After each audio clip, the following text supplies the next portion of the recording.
My name is Gianni Russo, a.k.a. Carlo, the infamous son-in-law from The Godfather. I'm now known as the Hollywood Godfather, and this is my story. Before all of the wins in my portfolio, I was a little boy diagnosed with polio. Experimenting with cures, I tried every one. Felt everything in my right, but my left was numb. Walking with a limp, like will I ever run? Once again, or is this it? Am I forever done? Living in the hospital was never fun. Some people were cool, but not everyone. You never know who you're lying in a room with. So I broke a broomstick in half and let it groove with the concrete in the bathroom floor. It had a new tip, stashed it behind the toilet in case I ever had to use it. Cause one day Dolores had a chat with me. Softly loud and hold me warm against your heart. I hear your words, the tender trembling. Welcome, everybody, for another Hollywood Godfather podcast. And tonight we have a surprise guest and author. And I don't even know him yet, but I know enough about him. I like people who can stay above the law while breaking the law, as I did and he has done. And Pat's the only guy that's in the law trying to catch us. But anyway, Patrick, my co-author, Piccarelli, is here with me and host of the show. And, good evening, everybody. Well, why don't you introduce our illustrious guest tonight? Well, as you know, for quite a long time now, Gianni, I've been looking for somebody as notorious and charismatic as you are to come on the show. And a couple of weeks ago, I saw an extensive article in the New York Post featuring our guest tonight. He has written a book. His name is Eric Canori, and the book he wrote is entitled Pressure. And it's about his life in the illegal marijuana trade. Now, this type story has been told before, but nothing like this. He was a single operator with a huge, and I mean huge, operation. The book is fascinating, by the way. And for those of you who want to take a look at it, here's the book. Here's our guest. Great cover, too. Yeah, nice cover. You photographed very well, Eric. Thank you, Gianni. Somebody told me yesterday to change it, so this is a good. Why? Good I don't know. She just said you could do better. Oh, she? Okay. Yeah. Well, maybe she knows you more intimately than we do. Okay. You know, what type of picture does she want? She saw so. Yeah, that's a good question. The proof in changing pictures is in the sales of the book. You know, they want to know what's inside, and I tell you, this story captivated me to the point where I went to Eric's website, sent him an email, contacted him. We talked for a while. I invited him on the show. We normally don't do this. We have people asking us to come on, and we try to pick fascinating guests. And obviously, we have one here. Eric's rise to fame or infamy, I should say, at a young age was phenomenal. I mean, I've been in the law enforcement business for a long time, and reading this is absolutely fascinating. How he organized a huge business on his own, how he kept his humanity, and how he realized that perhaps he wasn't in the right business. Now, one of the things I liked about the book, me being an author, I've been writing most of my life, is that this isn't your typical book. I did this, I did that, pat me on the back, have a nice day, the end. He realizes and projects to the reader his innermost thoughts about his triumphs and his mistakes, and why he got out of the game. So at that, folks, I give you Eric Canori. How you doing, Eric? Great. Thank you for having me on, Patrick. Thank you, Gianni. It's a pleasure to be here. Where do we start? Well, from the beginning. Started out. Obviously, you're a very bright guy. I mean, the book speaks volumes of that. How did you get started in this business, and what made you start? When you're in a position where you don't know where you're going to get your next food, where you're going to sleep that night, you'll do anything to survive. And for me, I wasn't selling weed because I wanted new rims, new girlfriend, fancy car. It was really about survival, finding a safe place to sleep and a safe place to eat. How old were you, if you don't mind me asking? I started selling when I was 16, but I sold candy before then. I had a paper route. I mowed lawns, shoveled driveways. But once I tasted weed was a good way to cover my pain too and prevent me from having real conversations about my truth. And so I smoked a lot of weed, but I couldn't afford it. So I ended up having to start selling it. So I sold a small amount in high school. And then when I went to college, I really expanded the business to where I had different distributors in each part of the town. I was in Plattsburgh State University, upstate New York, and I started my business there. And I really grew it where I did over $1 million in sales by the time I graduated with my bachelor's degree. I had a few people wear wires on me, but they never had enough on me to do anything. I knew they were wearing wires. I ran this op. I was a Slick. They nicknamed me Slick, the DA, but I was kind of small back then. They didn't watch me. And then I graduated college. I moved to Saratoga Springs, New York. And that's really where I set up and expanded the business where I was. I know that neighborhood well, too. Yeah, it's beautiful. It's quiet. Good place. Well, that's probably where you get away with it. It's very quiet. Yeah, nobody's doing anything wrong. That would be my next question. Why go to Saratoga Springs? Why not go to a big city? It seems like that would be the right thing to do. Well, too much competition. I needed to be within a couple hours of the Canadian border because most of the product I was smuggling over the border was coming out of Vancouver and Quebec. Oh wow! And you discussed. You just said something about masking your feelings. Marijuana helped you with that. From what? What kind of childhood did you lead? Well, as children, if you don't have the newest sneakers and the newest backpack, you're not noticed or accepted by the cool group. And I always felt inadequate and insecure, and I didn't fit in. And everybody would have laughs and jokes and things to talk about that they did on the weekends. And I had nothing to talk about because I didn't have much money and I was always grounded. And I went through a lot of other things, specifically abuse, right? It was very difficult. I'm embarrassed to get into too much of that. It's really detailed in the book, but so I come to Saratoga and it's a quiet town, and that's where I really set up the hub for my operation, where I was able to distribute weed in every single state of the East Coast between New Orleans and Boston. Wow. Okay, hold on right there. How did you get big so quickly? What was your organizational structure? I mean, you're a lone operator here. How do you keep a handle on all this? Well, I was the head, but I have certain people that store money for me, certain people that store product, I have drivers that handle different territories. A driver might handle New England. I might have another one that handles New Orleans, the Carolinas. How did you gain their trust, though? Just started as a kid when I was 15, smoking bowls with people, having good laughs, beer. When people see you in rare forms, I used to party really hard. You build trust over a lot of partying, and 99% of the people I trusted that I worked with, I did it slow and organically. I only brought people in that I trust. I didn't work with just anybody. My business could have been much bigger, but what made my business so unique is I was a ghost because I grew it slow and steady. Wow. My private investigator, his partner is the former assistant deputy director of the FBI of the United States. And he said he's never seen anybody that's gotten to my level in the game without the government knowing or a gun. So there's cartel guys bigger than me and stuff, but everybody knows who they are, and they have informants within their organizations tracking money and power. Me, on the other hand, I was a ghost. Nobody was in my organization. I was doing around 60 million a year in sales at my height. Wow. And how many years did that last? My run was about 12 years. I did well over 300 million in my run in sales. That's a conservative number, wholesale number.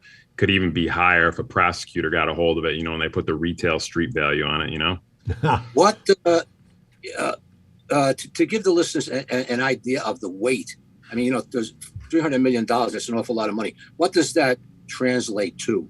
Back then, the weed prices were much higher because the market wasn't as saturated. We're looking at the early 2000s, 2007, 8, 9. For 1,000 pounds of high-end indoor, you could pay anywhere from $3 million to $4 million if it's really grade AAA bud. Wow. And you were paying that amount per shipment? Not all my shipments. Usually they were smaller. My shipments were usually $1 million a piece, but I had shipments up there where, like the day I got arrested, I had $4 million worth of product coming in through 3 different suppliers. Well, let's get prior to that. So you're slowly building this organization, and you had people that you trusted, people that were with you for years. How do you set up a coast-to-coast distribution network?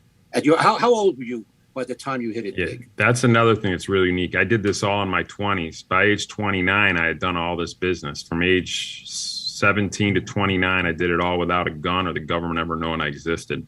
Like I said, they watched me for a couple of weeks in Plattsburgh, but I was too small. They watched me in college, had a couple of kids wear wires on me, but I created a couple false trails and they stopped following me. It's too expensive to follow a little guy. So how'd I do it? I did it with my third eye, man. Gut instincts, man. You have to be able to look at somebody and see an aura around them. Like I can see people's glows, and basically I can assess whether they're going to fold under pressure. I can assess whether they're going to come through. I can assess whether they're going to pay on time, whether they're going to fuck me. I was really good judge of character because I've been through a lot. Like I've sat at the table with the elites at the top, and I've sat at the bottom with the people in the trailer parks that don't even have running water. So by seeing a wide variety of people, I know how to assess people's, what's the term? Trustworthiness. Yeah, well, you obviously did a great job. I mean, I don't know much about that business, but I've had run-ins with everybody in the world. I mean, me being 80 years old, you can only imagine. But in your distribution, how did you set that up? If you're buying that many pounds, that's insane. Yeah, he had, the book, I tell you, I read the book in about 3 days. I mean, it's fascinating. How do you set up at that age, a coast-to-coast successful distribution of tractor trailer loads of weed? How do you do that? Well, it didn't start with tractor trailers. It started first with I would take a Chevy 1500 pickup truck and we would jack it up and make it look like a Chevy 2500 pickup truck. And we could fit 100 pounds in a false compartment in the bed of the truck, all with hydraulics. We could retrofit that truck for like 30 grand. So it started with smaller trucks right when I got out of college. And then it escalated to where then we would need an 18-wheeler depending on which distributor I was working with. And sometimes they stuff it in mattresses, they bring it over the border. Some people used fruit trucks. Now, this wasn't like I wasn't just using 18-wheelers. There's some people that just run smaller loads, but they do them back to back. Like they'll run 200 pounds one day and then 200 pounds later that evening, because if you're caught with under 100 kilos, it's not considered a federal offense for cannabis back in the day, at least. So. Depends on who you're working with. Some people like to do more frequent runs. Some people like to do big runs, but I wasn't doing coast to coast. I only tapped into California in 2009 when they really started saturating the market. Mostly it was coming out of Canada, Quebec and Vancouver. These distributors contacted you, or you found them? No, it's a combination of both. I just had a good name on the street. It's not complicated. Most of the stuff I learned in college didn't serve me well. It's really about showing up on time, keeping your word, under promising and over delivering. Just those simple things, and always putting the customer ahead of yourself, right? Like I was last. I slept on a mattress who knows where most nights. I had different stash houses around the country. I'd work till I couldn't work, and I just pass out on one of my mattresses at one of my houses. But I always put the customer first. I wanted them to be happy. So if they had a problem, there were sometimes I would take losses on the loads just to keep them happy, so they come back. Okay, I was in law enforcement for a long time, and granted, weed has less of a violent connotation to it, but in my experience, there's still violence there. It's either an undercurrent of it, or it eventually explodes into violence. How did you avoid the violence? that was another thing with gut intuition. If you read, and you probably saw in my book, there was a time when I could have went up to the Indian reservation to get a load, but my guy was playing me kind of like, hey, I have buyers that'll pay more than you. And I said, well, that's all I'm going to pay. And lo and behold, those buyers went up. They were fouled by the DEA. There ended up being a shootout at the deal. They tried to rob him for $500,000. DEA ran in. My guy took off on a four-wheeler. He got away. It's kind of like the Wild West up there. So there's violence around, but nobody wants me dead because I'm the cash guy, right? I make everybody rich. Nobody get rid of me. Everybody falls apart. So there's no reason nothing I had to worry about. Without me reading the book, did you do any time? Yeah, I did a little less than 2 years, but I really mitigated my sentence because they wanted me to work undercover initially, and I wouldn't do it. And so I hired a really high-end attorney, Michael Kennedy, out of Manhattan. He'd done a lot. I was going to mention that to you. I did some work with Michael Kennedy as a private investigator. He represented the Trumps. Mm-hmm. I'm not going to go any further than that, but he was an odd guy. To say, he's not still practicing. He passed away. Okay, yeah, he introduced me to Trump's first wife. At the time, she was looking for a divorce. Yeah, and I already had an experience working for Donald Trump, and I wasn't about to take a second case. So I just walked out of the meeting. He wasn't happy with me. He never called me again. But I liked the guy. He was pretty good. He was a heavy hitter back then, but. Yeah, I hired him and his private investigator. I put together a dream team really to fight this thing to trial. And then I was rearrested a second time for laundering money to pay my legal fees. They froze all my bank accounts, all my assets, all my equities. So there was no way for me to pay my legal fees without laundering cash. And my bill was close to $700,000. This was before trial. And, I got rearrested, threw me back in jail. This time, no bail. Still wanted me to work undercover. I wouldn't do it. Well, that's what they were trying to get you on, obviously. Yeah, they just wanted. They'll squeeze you until you get the help. Yeah, and they squeezed me all right. And eventually, after several months, my lawyer comes to me. He's like, "Hey, Eric, if you give them the rest of your money, they'll let you go. They know you're a good kid." I had no pride. Before we get to that, we don't want to get to the end and we don't want to say too much about the book. Your lifestyle obviously increased. Tell our listeners how you were living. I was living like a king, like a rock star. Anything I wanted of a push of a button. I never had to look at price tags. I could roll up to any 5-star hotel. Everybody got tipped in hundreds. Bellman, they all knew my name. Whether it was the Mandarin, the Four Seasons, the Pierre, in any city I went to, I always stayed at the finest, the white glove service. And for me, it was about working hard, making money, and then at the end of the day, finding the most beautiful escort I could find, VIP service, have her come to my room, scratch my back, tell me I'm handsome, and that's it. That was kind of my grind: eat food, work, sleep, and women. Until you reached the point where you actually wanted a relationship. Yeah. I wasn't too good with women in my youth. I was really insecure. I was shy. I felt inadequate. And money what money did for me, it was like what a makeup does for a woman. Money was my makeup, and my fat wallet is really what drew women to me, just like women's lip gloss draws some men to them. So, that's great. I mean, it sounds like a perfect life to me. Oh, man.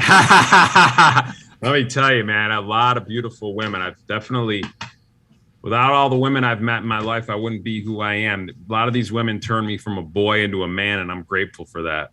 Yeah, they'll do that. There came a time with all the money, with all the traveling, with all the bling, with everything else, you started to get a little disillusioned. Tell us about that. Yeah, I was drowning in the money after a while. I remember there were. It was. I'm a lot happier now. I don't make as much, but at least I'm. I had so much I had so much cash. There were times I remember specifically going to do my laundry. I'd open up the dryer and there's a duffel bag in the way where I was going to do my. There was over $1 million in cash. Totally forgot somebody even put it in there like a few days ago. I just had cash in all different places at all times, and I always just had wads of hundreds in my pockets, and I greased everybody, overpaid everybody to do the littlest things. Go get me some groceries, throw somebody a couple grand, who knows, and do this. Give me some cell phones. You know, but I was very giving. I didn't really have a lot of possessions of my own. That's another thing that kept me undercover. Like I bought assets like legitimately because I had legitimate businesses too. I bought properties, but I didn't have a flashy car or anything like that. So that allowed me to, I like to rent nice cars when I was out of town. But so the money. Yeah. How did I drown in the money, man? Yeah. It's very easy. You see it all day, man. I wasn't eating right. I'd eat gas station food. I didn't know the basics of life. Okay. Like I wasn't taught in school, be grateful for what you have. Remember to breathe between your deals. Like I had 14 cell phones at one point, PGP encrypted Blackberries with our own servers. They couldn't even open them after they seized them. Some of them. The PGP encrypted ones. I had so many different alerts and dings before smartphones even existed that my brain was like, zzz, zzz, zzz, zzz, zzz. What kind of stress is this? It's a lot of stress. It's stress too, because you're not only running a Fortune 500 company, you also have to constantly cover your tracks and look over your shoulder and wonder who's wearing a wire. That's interesting. In addition to cash, in the book, you discuss gold. Tell us a little bit about the gold. I spent a lot of years burying cash. Other than being very heavy, I know a lot about gold. Right, it's actually trying to figure out if it was heavier than cash. But anyway, Well, when did you start buying gold? What year? 07, I think. 08 maybe. You're way up there. I was buying it in the 60s and 70s at $365 an ounce. Wow. I used to ship my Bentley in a container to Monaco every April for 3 months. When it left, and Pat knows this, the hubcaps, every part of my engine was all gold plated. And then when they brought it over there, it came back in chrome. Every year I moved so much gold and nobody knew what the fuck I was doing just because I had this container that everybody loved this container.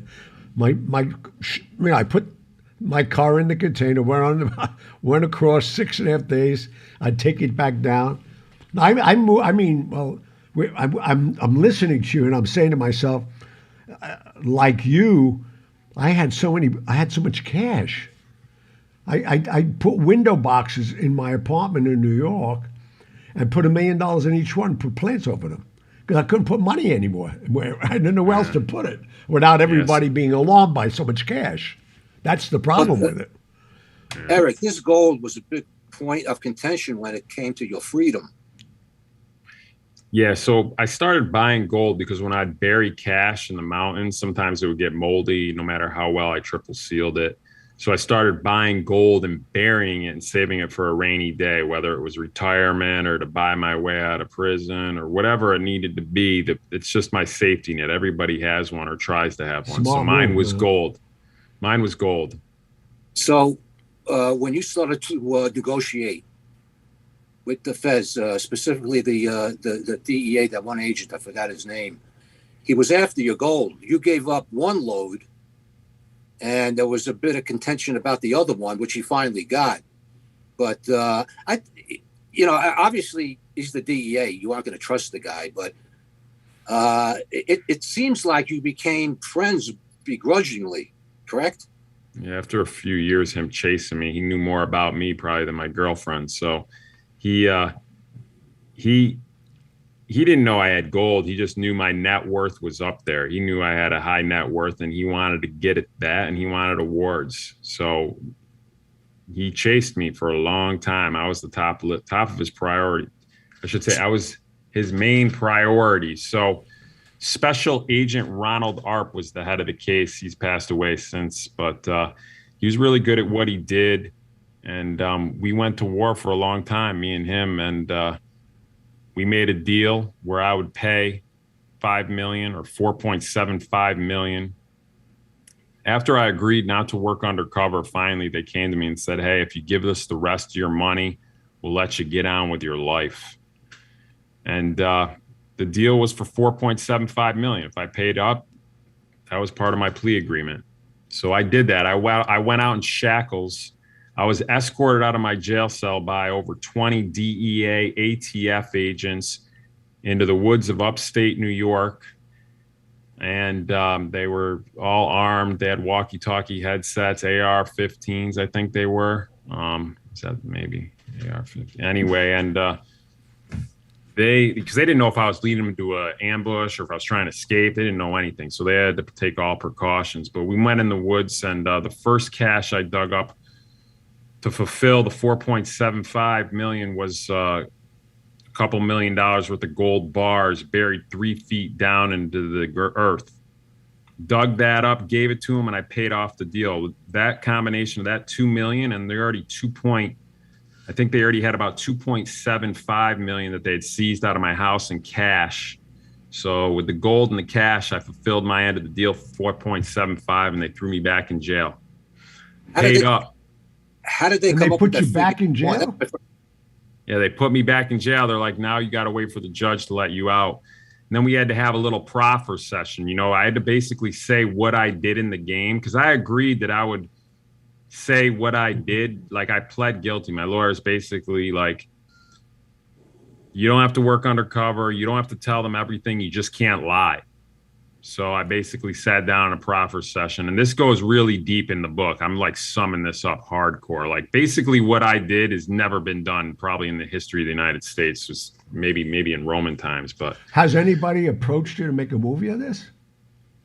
not yet. I mean, I've had emails with guys that do documentaries for Netflix and stuff, but I haven't bullshit. replied. You know that, Yeah, I'm looking for a heavy hitter. I know what I'm sitting on right now, and this is a gem. So yeah. anyway, they put me back in jail, and they were digging for more. I could tell that wasn't enough money.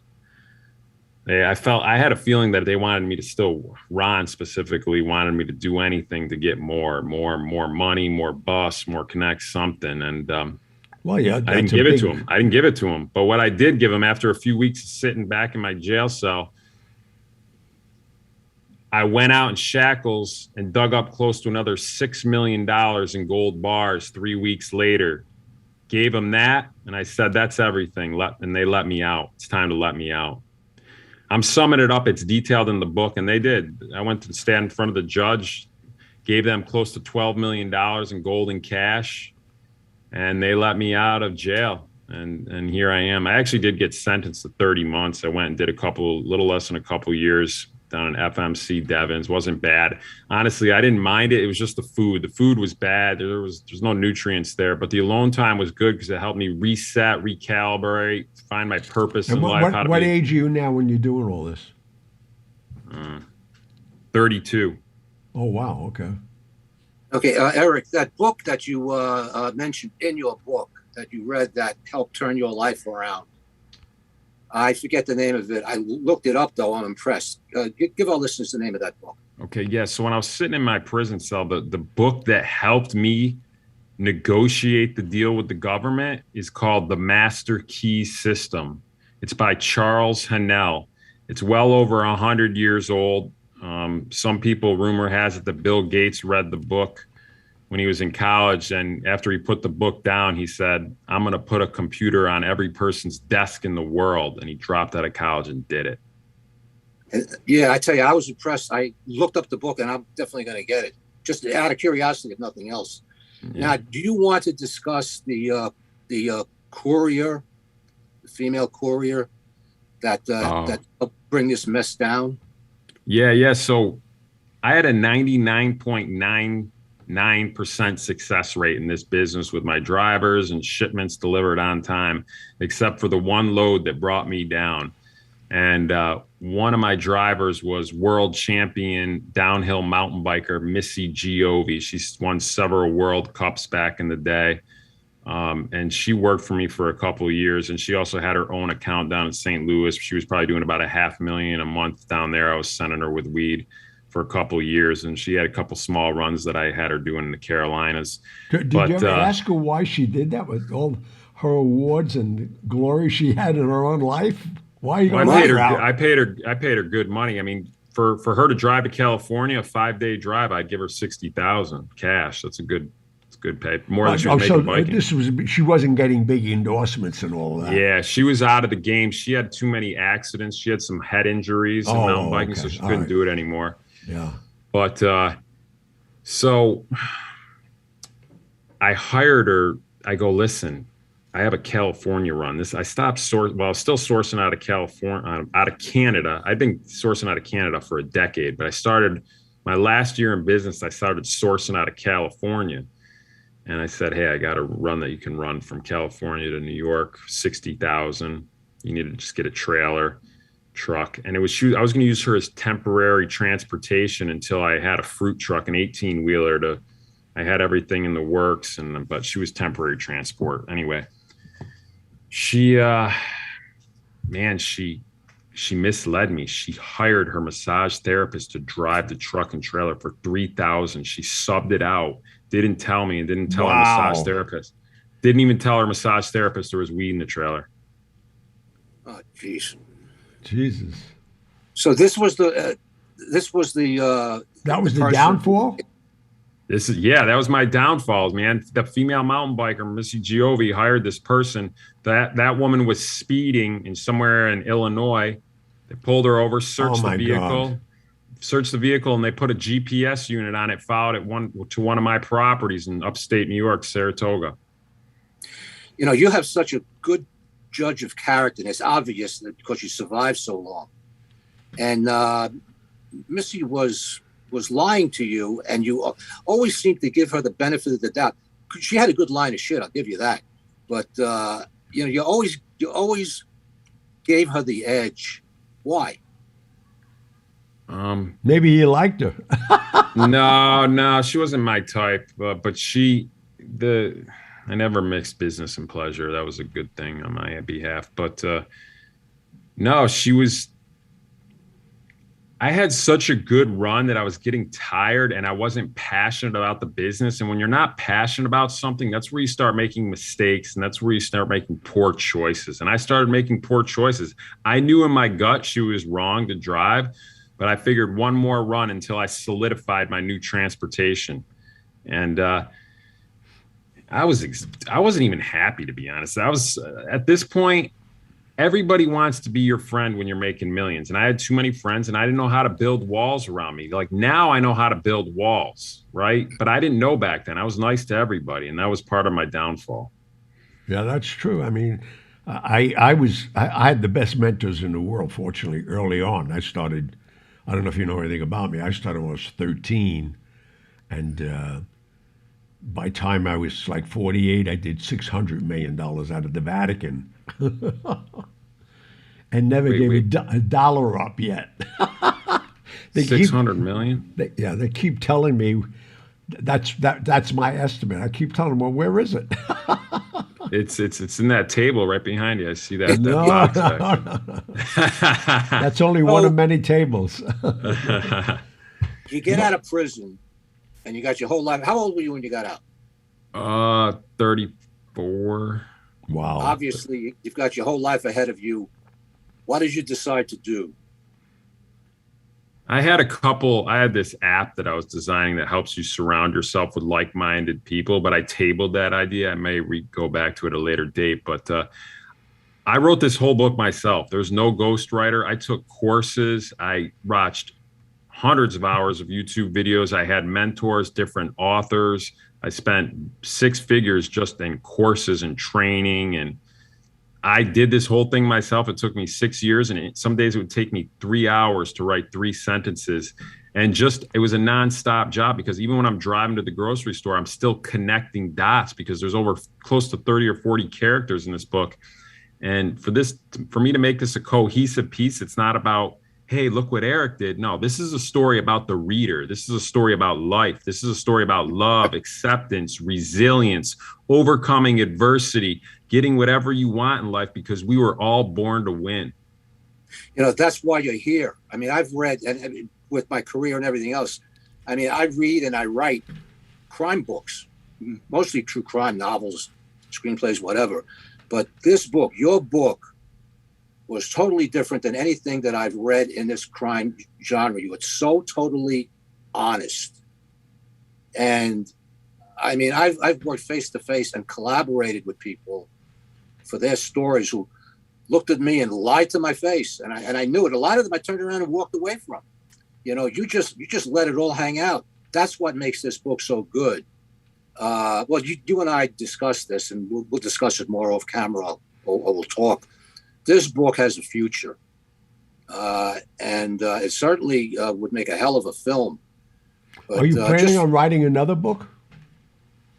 I haven't started yet, but yes, I have the concept in my head, but I'm not going to start just yet. I want to get this thing out the door. I want to get this thing to film or a series first, and then I'll. How long has it been published?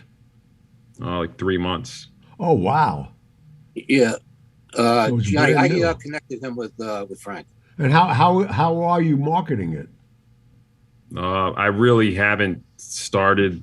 I put a few posts on social media. I had a couple news reporters do articles on me. I've been on several podcasts, but I haven't really posted. I've only posted a couple. I really have to vibe with who I'm being interviewed by. Like there were some young kids in their 20s that tried to interview me, and I just wasn't jiving with them. And if I'm not jiving with the people that they just don't know, or they didn't even read the book. That's why they don't even know. Yeah, they're too young. They didn't read the book. So I don't know. If you have recommendations off camera, you guys can help me. I got a recommendation on camera. All right. And he's probably one of the best guys in the world. I did his show again 3 weeks ago. And I think Pat would agree. Every time I do a show, our book spikes. Patrick Bet David. Who? Patrick Bet David. When you and I, Eric, when you and I spoke last week, I told you about this guy. If you remember, you told me about Frankie, right? Is his name Frank Wyman is an agent. He's an agent. Yeah, no, I wouldn't right now. I think Franchise? Maybe you told me about. Is this Franchise? Oh no, you want to go there, Michael? No. This is Patrick Bet David is a powerhouse. Well, I'll tell you how powerful he is. I was on it. What, 3 weeks ago? The last time? I don't know. You've been on a few times, but 18 million views. Yeah. 18 million. Oh wow! All right, no, I'd love to get on there. Well, this, if you don't mind, this is something he would love. I have a history with this guy. It's amazing. He found out about me and came here. He was in Dallas with a camera crew, and he was just starting to get into podcast business a little over 3 years ago. He's a multi-millionaire based on buying up small insurance companies, and they gave him the power to buy big blocks of insurance for cheaper money, and he franchised that. I mean, you look him up. He's an amazing guy. And he's got a genuine guy and just a sweetheart. But this kind of a story he loves. He's got an extremely popular podcast. He's like the Oprah Winfrey of podcasting. He's up there with Joe Rogan. You know, I mean, we'll get you on there. I mean, the franchisees and the Sammy the Bull stuff, you don't need that genre. It's all bullshit, to be honest with you. With what you did, I mean, I don't even know you, but it's genius. I love crime. I live my life in crime. All my life in crime. I've done 3 murders, never sat in a jail, I leave. I've gotten 23 federal indictments, beat them all. So I like the way you think, because that's the way I thought. But I had people grooming me, major people. Maya Lansky, Frank Costello, Tony Accardo, the mob people of the world. In fact, you have his address. I'm going to send you our book. It's like a Bible that you should have read, but you already knew it. But that's why our book is like 3 years now a bestseller. And we have 2 options on films. But we'll do, I mean, hearing you speak and knowing who you are, just take your time, man. Yeah. I'd love to meet you in Saratoga too. Maybe August come in. 5th, Friday. Right, so what do I 5th. need? What do I need to do to get over in there? Do you got something for me? A ticket, or I buy something somewhere? I'll give you a ticket. Me, you'll be my guest. All right, cool. No, Looking how many forward to it. people And coming? after the show, which is about to come to a close, you and I will talk, Eric, sometime this week, because I gave you some leads. I want to hear how you did. But we are impressed, and we will help you. I mean, No, we'll help you. We don't want anything. We don't, no, I mean, I'm talking for myself. Pat don't need anything. Don't let him. Yeah, right.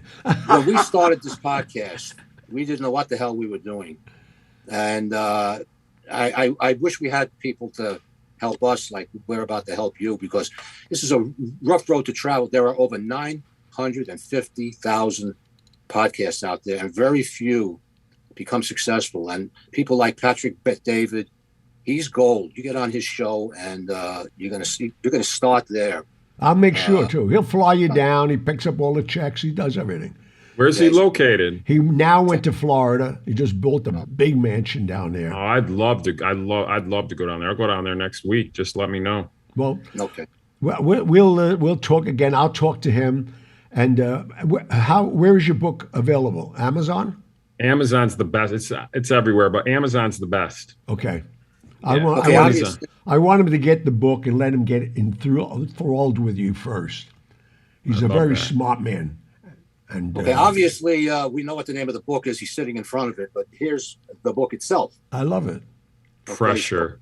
Yeah. Pressure. Yeah, pressure. It's right behind me, too. I know. I see it all, man. Yeah, I got Pressure. This is the actual book. Anyway, like I said, after being in the writing business for as long as I have, not much impresses me anymore.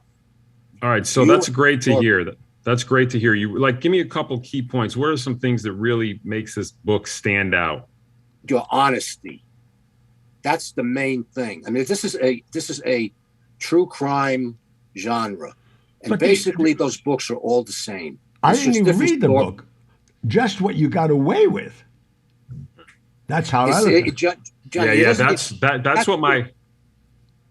I was told by some heavy hitters that what's very unique is nobody gets to that level for that long, has a 10-year run without being on the radar of the feds. Oh, no. But believe I had a guy that was after me for almost his whole career. And when he got out of the feds, I sent him a gold Rolex with the monogram on the back because I knew nobody else was going to give him one. He went crazy that I knew his home address in Salt Lake City because you can't get their addresses. Yeah. No, but I mean, I've been around. I mean, I'm not bragging, but I did a lot of money early on. I had $1 million by the time I was 18. Never gave it up to nobody, and I don't even know what I have now. But I mean, I do know, but nobody else is going to know. But the thing is, I love business. Right now, I have 6 businesses in 73 countries. But it's all because of my larceny, the way I think. And the way you think, what you did, that's ingenious. Ingenious. Okay, but to answer the question of what attracts publishers, movie people that are going to help you, is the honesty in your writing. Plus, it's amazing that this is the first thing you ever wrote. But it's a unique story. It's always the story. I don't care how it's written. Johnny, there's a lot of unique stories out there. How you tell them is what sells. I made 46 motion pictures. What we call what's in the script is what's going to make the movie. He's got it. You're saying the same thing. I mean, to answer your question, there is only one answer to that question, and that's the honesty in the book. It's fascinating that you were under the Fed's radar. I mean, that's part of the story. That's the thrill of the story. But people want to read about somebody who can be like themselves. The people vulnerable. People who have the same problems I do, that go through the same thoughts that I have. And you did that in a true crime book, and I've never seen that before. Yeah. And I urge our listeners to get this book. I don't push books. This is the first book I've ever pushed, I think. On the show to this extent anyway. Go ahead. Sorry. This you nailed it right there. This is there's a crime story threaded throughout, but this is a story about love and acceptance and trying to fit in with the people around you. At the end of the day, nobody wants to be alone and they want to fit in. We want to be loved, recognized, and know that we're going to have food and shelter. And that's what everybody's running around for right now. Everything else is just noise. So that's what this really is about, love and acceptance. I couldn't have said it better myself. You should have been a writer. Hold it. You are a writer. Eric. No, but Eric, what a pleasure meeting you. And and Pat knows I don't tell anybody. I don't say I'm going to do anything for anybody. I say I really want to do it. But I think you are so interesting, and what you have accomplished. You're a unique man, and when you could say you're unique in the population of this world. There's only a handful. Well, thank you, Eric. Thank you very much for coming on the show. It's been a fascinating 40 minutes. If it's okay, I will call you tomorrow. Is that good?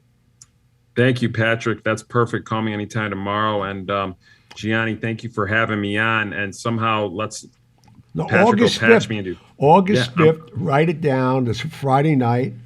And even Saturday, if you want to come with me to the track. I shot Seabiscuit up there. That's why I fell in love with it. Okay. I used all the classic tracks when I made that movie.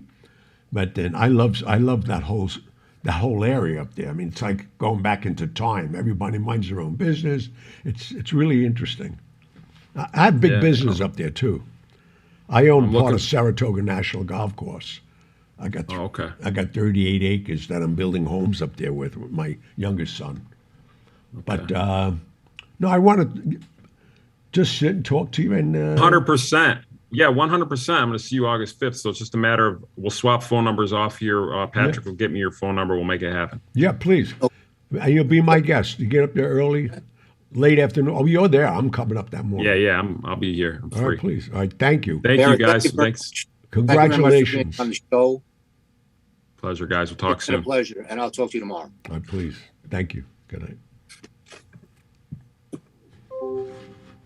What a story, huh, Pat? I told you. I tell you, that's not. It's a synopsis. It's a synopsis. 40 minutes of but the synopsis of this guy's life, what he went through. It's not even a book portion of what's in that book. I can't recommend it enough.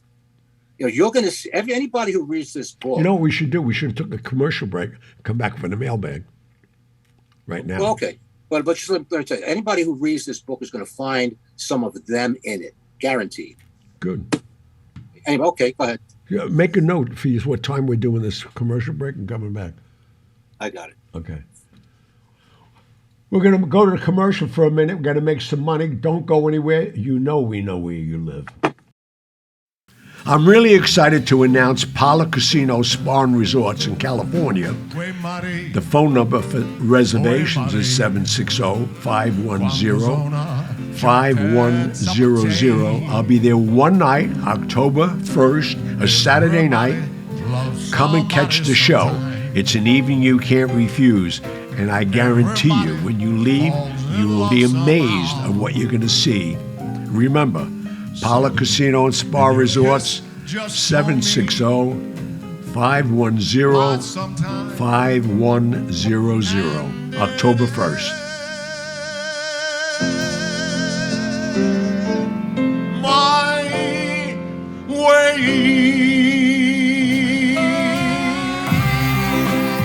Ladies and gentlemen, Gianni Russo. Thank you so much. Today's show is being sponsored by Corleone Fine Italian Food Products. This sponsor really means a lot to me. Corleone Fine Italian has taken the heart and soul of the Godfather films and created a line of food products that include pasta sauce, balsamic vinegar from Modena, Italy, Genco extra virgin olive oil from Sicily. They created delicious pasta sauces, marinade, tomato basil, arrabbiato, and my favorite, Clemenza's meat sauce. You will be amazed. You will think your grandmother made the sauce herself. CorleoneFineItalian.com. That's CorleoneFineItalian.com. All right, we're back with the mailbag. This is Pat and I's favorite part of the show because we get to know what you're thinking, what you want us to think, and what you want us to do as a show, hopefully. and keep those cards and letters coming. We need And our them. listeners are probably wondering if we are actually thinking. Yes, we can still think. No problem. I can't speak for tomorrow, but we're doing okay for today. Yeah. All right. A couple of weeks ago, I related a story about me being interviewed by a federal agency for a job after I retired from the NYPD. And it wasn't a typical interview where they ask you about your life, what you're looking for, you talk salaries. No, they ask you hypothetical questions. And the question that they asked me was, and I said I would get back with the answer. Well, tonight's the answer. Here's the question for those of you who didn't listen to the show. You're a pilot on a commercial airliner with passengers. You're flying from, let's say, Seattle to Dallas, Texas. And when you're up in the air at 30,000 feet, you get a call from the tower saying, we just got word that there is a pressure bomb on your plane. And if you descend to less than 4,000 feet, the plane's going to blow up. Well, the pilot gave this some thought, and he landed the plane successfully. Now, the question to me was, how did he do it? And here's a hint. And the hint was The Hound of the Baskervilles, which was a Sherlock Holmes book written in 1892. So I am sitting there staring at these people. I'm shaking and sweating. I don't know what to say, but they didn't want an answer then. They said that they would somebody would call me tomorrow for an answer and go to it. So I wanted the job. I never wound up getting it because I didn't take it. I was talked out of it. But the answer is one of the characters, well, the family character, one of the families in The Hound of the Baskervilles. It's a family by the surname of Stapleton. And I perused, I must have read this book a dozen times, and I'm not exaggerating. I know it backwards and frontwards. I've seen all the movies. It's been done numerous times on film. And I just figured Stapleton has something to do with it. And it hit me. Stapleton Airport in Denver is at 5,300 feet elevation. Aha. And they landed the plane in Stapleton Airport. And I got it. And I was just wondering if anybody else did. Be honest now. That's Okay, wild. so, anyway. I never thought of that. Hello. If I hadn't read that book, I would have had to start reading it 24 hours. And I figured they had to do something with a name of something. And it just hit me, Stapleton. I just remembered that that's the name of the airport in Denver. I just knew it. And I've been in that airport, you know how many times? Because my brother-in-law, Pat Boland. We used to land there all the time. Absolutely. That's funny. Okay, so if anybody cares. The only thing I knew about altitude there, you're not going to believe this one. Go ahead. It takes longer to boil pasta at high altitudes. Right. I tell you, I went there to see my oldest son, Alex, lived there for a couple of years. He was in the, another one, he's in the marijuana business. He was in the legal marijuana business. I had problems there, like the first 3 or 4 days, headaches. Oh, yeah. Breathing. You're not used to it, yeah. No, mile high. You know, That's why they call it mile high. You're almost at 6,000 feet. Yep. You know, it doesn't, but then, you know, you acclimate to it. Of course. But it takes a little while. And for some people, particularly people that are out of shape, they never acclimate to it. Yeah. And you don't find too many out of shape people in Denver, and I'm serious. Yeah. Everybody's a health nut. Okay. First question from James. Gianni, this must be you. I was reading about the Mays department store swindle, and Huey McIntosh's name came up as someone who helped Persico extort the thieves. Did you know Huey? No. Do you know who he was? Nope. Huey McIntosh was an associate. He was a bookie, dealt a lot with the Westies. But I didn't know the story either. Oh, on another note, do you have any Don Rickles stories to share? Oh, Don Rickles, I got so You many. got numerous Rickles So stories. I was with him. I mean, Don and I came so friendly. And I knew Don before he married his wife, Barbara. And his wife, Barbara, was the secretary to a close friend of mine, Jack Gelati, who happened to be the vice president of ICM. And that's how he met her, because he started representing her. And they had 2 beautiful kids now, and he's passed, obviously. But Don and I have been friends forever. But the things that he got away with it. Sinatra loved him. And that Sinatra really made his career. Him and Johnny Carson, because you could see how many shows they did together. But Don Rickles, I mean, at my club in State Street, I used to get up and sing in my club. Like most Italians think they could sing, make love, and cook. I do 2 out of 3. So, but one of them wasn't singing. So he'd come in, and he made the mistake, because Sinatra was sitting there, and he was talking to Sinatra while I was singing. I came back to the table, and Sinatra said, "Don really loves the way you sing." I said, "Really, Don?" He said, "Yeah, man, you're the best. You could go big. You could really go big." So with that, Sinatra's a great practical joker. He asked for a phone, because we had phone jacks at every table. This is in the 80s. And he asked for a phone. I don't even know who he's talking to. And he gives the number to my girl to put it in the phone. And he's talking to the guy. So I'm here with Don Rickles at Johnny's place at State Street. And Don loves his singing. I want him to be Johnny's opening act for the next year. So he must have said, okay, what do you want to pay him? He's give him like, $1,000, $2,000 a week. Don Rickles is paying $500 a week. He made it be, if you did the show with him, you could become a star. He almost fell off the chair, but I did it. I mean, maybe Sinatra gave him the money. I had more fun with this guy. I could do an hour on Don Rickles stories. How long did you open for him? What? How long did you open? For 1 year.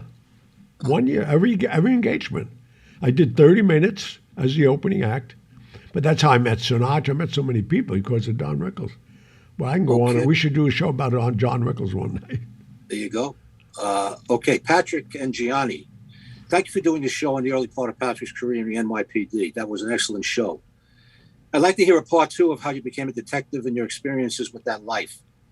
Life in the NYPD in the 1980s, cases you worked, how to crack tough cases. And if I may ask, what was your most terrifying incident on the NYPD? Well, you might think it was a blazing shootout or a chase across rooftops, but it was actually was a bodyguard job from Muhammad Ali.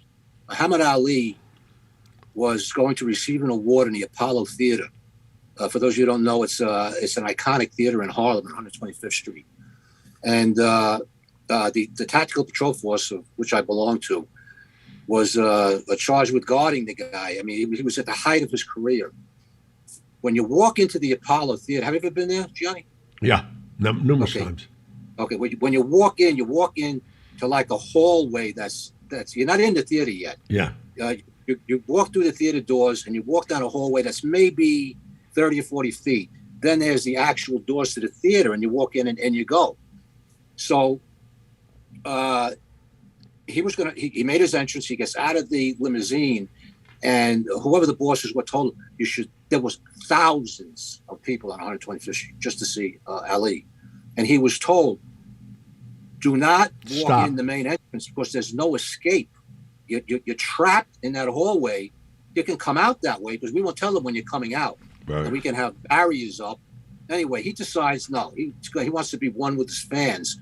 And I was all the way down that like outdoor hallway before you get into the main entrance. And the crowd went over the barriers and rushed into that enclosed space. And there's no room.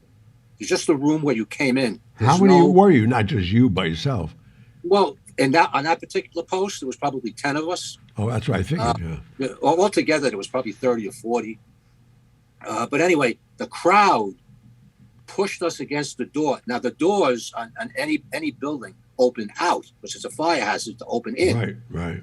We could not open the door to escape. And they crushed me, and I wasn't the only one. They crushed me to the point where I thought I was going to die. Wow. I couldn't breathe. I actually fainted from lack of oxygen. And I thought at that moment, I'm dead. And this was New York in the early 80s. I figured I'm going to go with a bullet in the head. Someone's going to run me over or beat me to death with a bat. No, I'm going to die because Muhammad Ali didn't want to take the rear entrance. But anyway, we were rescued, obviously. But to answer your question, that was the most fearful time. And to this day, I'm afraid of crowds. Wow. I always look for an out if I'm around a crowd. So I know there's an escape route for me. Right. And it was frightening. Do we have time for more? I don't think so. Okay, yeah, we can save some. Yeah, we went kind of long with this one. All right, So great. we'll save the question for next week. Well, Pat and I both want to thank you for your loyalty. Keep tuning in. We got some great plans coming up right after Labor Day weekend. You're going to be able to look at us. We're going live on camera. I wonder how many fans we're going to lose. Anyway, just a thought. No, but we're going to expand our market, and we want you to be the first to know about it. It's going to be the first Wednesday after Labor Day. And we got Going some on YouTube. exciting guests, and you're going to love it. And keep the cards and letters coming, and we'll see you next week. Have a good night, everybody. Good night. Good night, Gianni.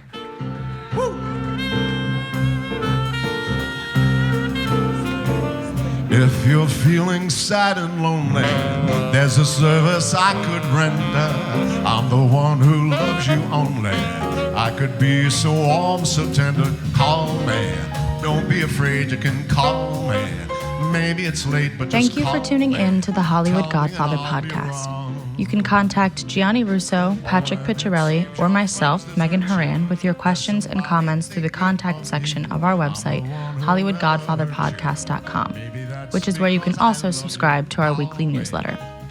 You can also call and leave us a message at 646-776-3038. Remember to follow us on Instagram at Hollywood Godfather and on Facebook, as well as leave us a review on Apple Podcasts. We'd like to know what you'd like about what we're doing, what you'd like to hear in the future, and anything else you might suggest to improve our podcast. Most importantly, hit the subscribe button. We'll be back next week with stories of the mob in Hollywood, as well as answers to your messages.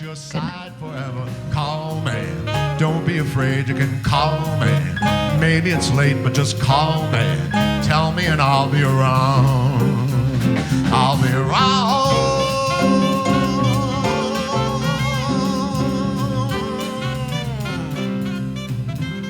Give me a call.